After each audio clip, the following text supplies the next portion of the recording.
Hi there, and welcome to Hectic Eclectic. Today we're going to be talking about dark young adult fiction, why we need more of it.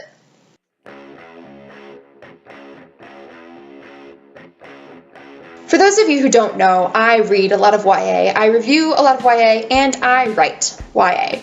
So I would consider myself to be relatively well educated on the characteristics, the qualifications, and the tropes of YA. That being said, I'm quite disappointed with YA. Why? Because it's too happy. Before you start gathering your pitchforks and lighting your witch-burning pyres, hear me out.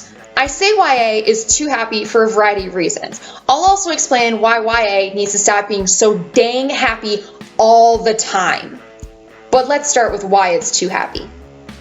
YA is too happy because no one dies.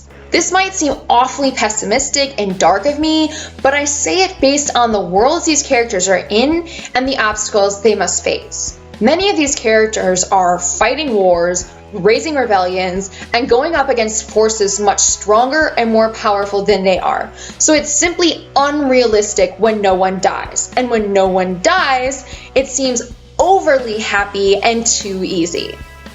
YA is too happy because everyone gets a happy ending.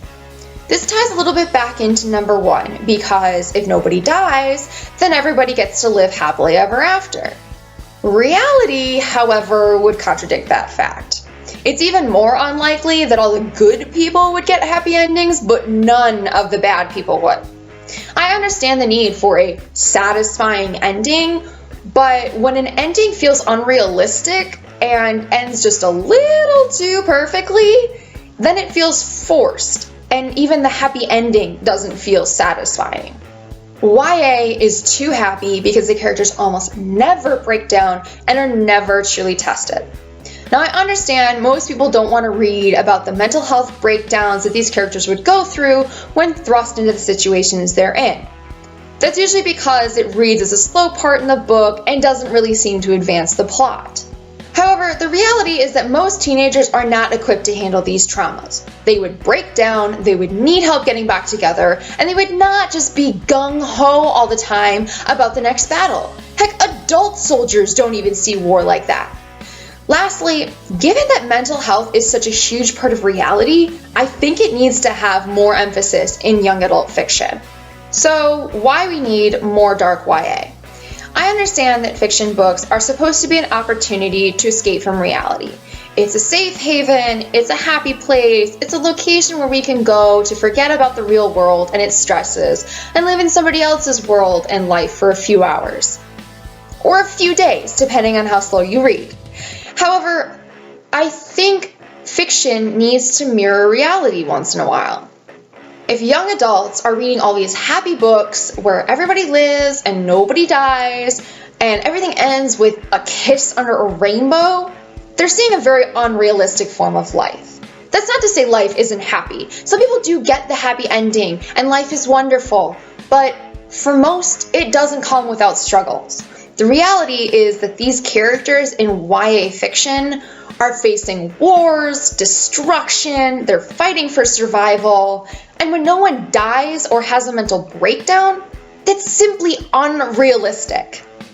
It's become very popular in recent years for YA to be more realistic. Readers and writers see it as an opportunity to better prepare young adults for the world ahead of them. However, they usually only discuss adding in topics like sex, even when there are a variety of other options to be introduced to young adults through literature: death, mental health, trauma, prejudice, and non-happy endings. We have made some amazing strides in the last few years regarding these topics. Hunger Games dealt with death and an emotional breakdown. Divergent dealt with death of a main character. Highly Illogical Behavior dealt with phobias and how they impact our lives. Wither dealt with kidnapping and sex trafficking. Uninvited dealt with prejudice and fear created by assumptions. More Happy Than Not dealt with sexuality. My Heart and Other Black Holes dealt with suicide and depression. Yet, there's still room for improvement. We still have a lot to teach the next generation, and I hope by having these discussions, we can continue to improve. P.S. I'm not saying we should get rid of all happy fiction. I'm just saying we should also have more non-happy fiction too. But these are just my thoughts on dark YA fiction. What do you think? Leave your thoughts in the comments below, and if you like this video, make sure to like and subscribe, and I will see you next Thursday with another discussion on Hectic Eclectic. Bye!